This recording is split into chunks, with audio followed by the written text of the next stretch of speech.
This is a real-life scene from an Alaskan crab boat fishing crab. The extreme weather in the Bering Sea makes every trip a challenge for the crew. You've eaten king crab before.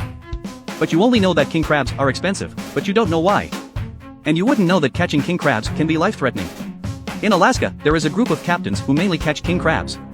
The captains here have accumulated a lot of money. They've earned a lot of money. The crew also earns a good living.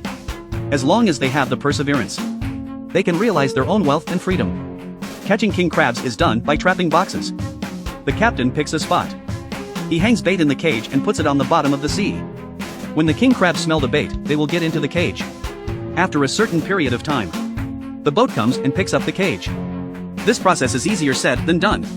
The weather in the Bering Strait is extremely unstable. The biggest threats to the crew are high winds, high seas, and freezing temperatures. This leads to many unpredictable hazards on board. Although the income is very good, but not just anyone can take it.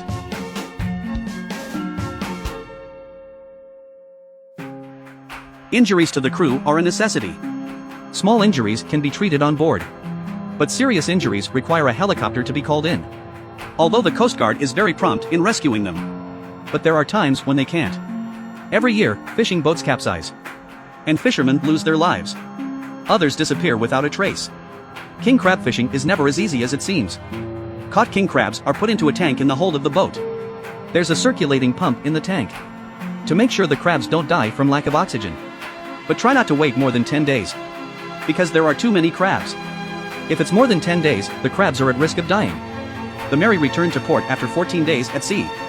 The moment she opened her hold, on the surface, the crabs look in good shape.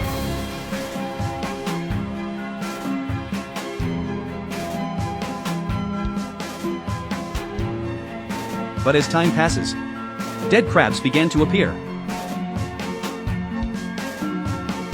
And the crew's faces became heavy, because the loss of dead crabs is directly related to their income.